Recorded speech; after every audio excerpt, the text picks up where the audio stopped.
नमस्कार साथियों, आज फिर से एक ऐसी तस्वीर आई जिसने बहुत सारे सवालों को जन्म दिया। संसद भवन के परिसर में आज फिर से एक युवक ने घुसने की कोशिश की। अब आप कहेंगे कि इसमें खबर क्या है? खबर यह है कि क्या ये मोदी सरकार की इमेज को कोई आघात पहुंचाना चाहता है या किसी साजिश के तहत बार बार 2023 में भी ऐसा हुआ। आपने देखा संसद भवन में एक लड़की और लड़का घुस आते हैं, वहां पर अफरा तफरी मचाने की कोशिश करते हैं और फिर से उस समय भी कार्रवाई हुई थी। और आज भी वो लड़का जैसे ही घुसने की उसने कोशिश की संसद भवन परिसर में, उसने दीवार फांदने की कोशिश की, वैसे ही सीआरपीएफ की मुस्तैदी ने उसे दबोच लिया। उस लड़के की तस्वीर हम आपको आगे दिखाएंगे, लेकिन सबसे पहले तो यही आपसे जानना चाहते हैं, हम इस चर्चा की शुरुआत करें उससे पहले यही जानना चाहते हैं कि ये सिर्फ सुरक्षा में चूक का मामला नहीं है। मोदी सरकार को ऐसा लगता है कि मोदी सरकार को जानबूझकर या उस सरकार की मतलब वहां पर जो सुरक्षा है, सुरक्षा घेरा है, उसमें कोई लूपहोल निकालने की कोशिश तो नहीं हो रही है। क्या है इसके पीछे का खेल? मेरे सहयोगी पंकज हमारे साथ जुड़े हैं। पंकज, हमने 2023 में भी देखा था, सागर शर्मा, मनोरंजन डी, इन कुछ लोग घुस आए संसद भवन में। आज भी एक ऐसा ही अटेम्प्ट हुआ, लेकिन वो तो शुक्र था कि सीआरपीएफ बहुत ज्यादा मुस्तैद है, फौरन ही देख लिया और फौरन ही दबोच भी लिया उस लड़के को। जो दिल्ली में रहते हैं या जिन्होंने संसद भवन देखा है उनको पता होगा कि उसके ठीक बगल में रेलवे भवन है और वो रेलवे भवन और संसद भवन की दीवार आपस में लगती है। ये लड़का क्या किया कि रेलवे भवन की तरफ से गया और किसी तरह पेड़ के सहारे वो संसद भवन की दीवार पे चढ़ गया और उधर कूद गया और तुरंत मुस्तैद थे सीआरपीएफ जवानों ने तुरंत दबोच लिया। ये इसलिए वो बहुत जहां पे मुख्य कार्य होता है उससे बहुत दूर था। ये सिर्फ संसद भवन परिसर में कूदा था कि पकड़ लिया। तो ये मुस्तैदी है हमारे सुरक्षा बल के जवानों की। तो पहली बात तो यह है कि ये सुरक्षा में चूक से ज्यादा मुस्तैदी का विषय है कि देखिए कैसे वो रेलवे भवन, जो भी जानता है, अब कोई रेलवे भवन में गया है, वो पीछे का इलाका है, उसका पीछे का ये है और वहां से पेड़ है, उस पे डाली पे चढ़ के कूद गया। वो क्या मंशा थी वो तो खैर पुलिस पूछताछ कर रही है। लेकिन एक गंभीर विषय ये है अनुपम कि जो 2023 वाली आपने बात की, वहां पे जो लड़के गए थे और उन्होंने एक गैस बम टाइप का फेंका था। ठीक है, 6 लोग गिरफ्तार हुए थे उस मामले में, 6 लोग। हाँ, और 6 लोग गिरफ्तार हुए थे। बिल्कुल। देखिए, मुझे तो डर इस बात का है कि कहीं बांग्लादेश की तरह अराजकता फैलाने की कोशिश तो नहीं हो रही है। आजकल क्या हो रहा है, मैं कुछ वीडियोस देख रहा हूं, जो एक पत्रकारों का गिरोह है, वो गिरोह आजकल टीवी में बैठते ही भारत में जो हो रहा है उसका लिंक बांग्लादेश की अराजकता से जोड़ने की कोशिश कर रहा है कि बांग्लादेश में ये हुआ तो जी लोगों में लोग असंतुष्ट हो गए, वो भावना बढ़ी और विद्रोह हो गया। बार बार इस बात का एग्जाम्पल दिया जा रहा है कुछ पत्रकारों का गिरोह। आप समझ रहे हैं कि मैं किन की बात कर रहा हूं? नहीं, बिल्कुल बिल्कुल बिल्कुल। तो वो सब नापने की कोशिश तो नहीं हो रही है? देखिए, मैं इसको एक टेस्ट मानता हूं इसको कि हुआ क्या था वही मैं बता रहा था कि वो सब जो लड़के आए और उन्होंने एक गैस बम फेंका। ठीक है, उसमें गैस में कुछ ऐसा धमाका नहीं था जो नुकसान करने वाला था, लेकिन होता तो क्योंकि उन्होंने तो फेंक दिया था। वो फटने के बाद उसमें बम जानलेवा भी हो सकता था। ये तो शुक्र मनाइए कि सिर्फ गैस निकलने वाला था। लेकिन उसके बाद जो टिप्पणियां आई, और मैं खास करके राहुल गांधी की टिप्पणी क्या थी कि भगत सिंह के साथ तुलना की थी कि भगत सिंह ने पंजाब असेंबली में जो बम फेंका था तो ये लड़के भी वैसे ही हैं। बताइए कि कितनी बड़ी बेवकूफी है कि कोई लोकतंत्र के पवित्र मंदिर में आ जाता है और इस तरह की हरकत कर रहा है। आप उसको भगत सिंह बता रहे हैं, आप उसको प्रोटेक्शन दे रहे हैं, एक तरह से पॉलिटिकल नैरेटिव उसके पक्ष में गढ़ रहे हैं।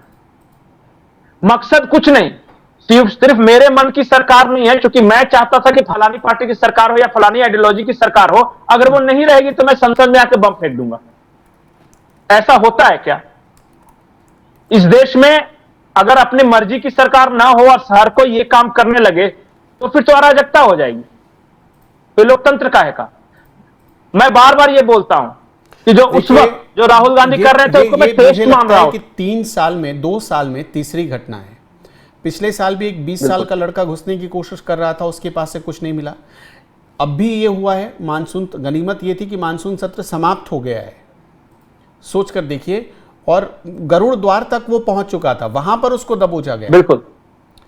तो नहीं, इसलिए कि जैसे एक दिन पहले सेशन खत्म हुआ है तो सारे जनप्रतिनिधि जा चुके होते हैं, उसके बाद थोड़ा सा रिलैक्स टाइप का मूड रहता है कि चलो भाई, इतने दिन से वीआईपी मूवमेंट वगैरह हो रहा था, आज उसी का फायदा उठाया थोड़ा इस लड़के ने। क्या मकसद था मुझे नहीं पता। अच्छा, लेकिन मैं जो आगे की बात कर रहा था, जो लड़के जैसे 2023 में जो संसद के भीतर घुसने वाले लोग थे, उनको बाहर से कहीं से मोटिवेशन मिला था और उनको मिसगाइड किया गया था कि कैसे जाना है। उसमें दो नाम, महेश कुमावत और ललित झा नाम के दो शख्स आए थे सामने, कि वो बता रहे थे कि तुम्हें क्या करना है, कैसे करना है, इरादा क्या। उसमें 900 पन्नों की चार्जशीट दाखिल हुई। तो क्या हर बार इस मामलों में ट्रायल चल रहा है कि जाकर देखो कहीं कोई चूक है तो फिर हम देख लेंगे? नहीं, कभी उस तरह की नौबत आएगी तो तुम्हारी तैयारी पूरी रहेगी। ये आप जो झा जी का नाम ले रहे हैं, मनीष झा या ललित झा था, वो पॉलिटिकल पार्टी का वर्कर है, आप पता कर लीजिए। और किस पॉलिटिकल पार्टी का वर्कर है मैं नहीं बताऊंगा, मैं ये दर्शकों पे छोड़ देता हूं। जिसके मैं बार बार अराजकता की बात कर रहा हूं कि अराजकता फैलाना है, अराजकता फैलाना है, उसी पार्टी का ये है। मैं बार बार एक चीज बोल रहा हूं कि वो टेस्ट है जो किया जा रहा है, वो इसलिए किया जा रहा है कि कल को अगर इस तरह हजारों लोगों के साथ अगर घुसने की नौबत आएगी तो आप तोड़फोड़ कर सको। और इसलिए बार बार एक खास तरह का इकोसिस्टम इस देश में बार बार बांग्लादेश और श्रीलंका की बात कर रहा है कि बांग्लादेश जैसे हालात हो जाएंगे तो श्रीलंका में जिस तरह संसद राष्ट्रपति भवन में घुसा था उसी तरह लोग संसद भवन में घुस जाएंगे। बयान किसके आ रहे हैं? नेताओं के बयान देख लीजिए ना, किस पार्टी के नेताओं के बयान आ रहे हैं। इस देश का पूर्व कानून मंत्री है सलमान खुर्शीद, पूर्व कानून मंत्री, और वो कह रहा है कि बांग्लादेश जैसे घुस जाएंगे। ये खतरनाक आपको नहीं लगता?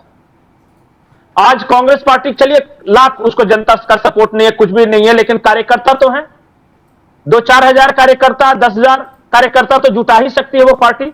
जरा सोचिए कि 10,000 कार्यकर्ता को जुटा के वो संसद भवन की ओर या प्रधानमंत्री आवास की ओर मार्च करने का ऐलान कर दे। पुलिस के सामने दिखा रहा है जिसे आज पकड़ा गया है। जी। दूसरी चीज पंकज, इसमें ये लग रहा है कि मतलब सारी पार्टियों को ये जिम्मेदारी उठानी चाहिए कि इसे कोई पॉलिटिकल रंग ना देते हुए ये उन पर भी खतरा है। क्रॉस पार्टी लाइन क्रिटिसाइज करो, एक क्रॉस पार्टी लाइन क्रिटिसाइज करो।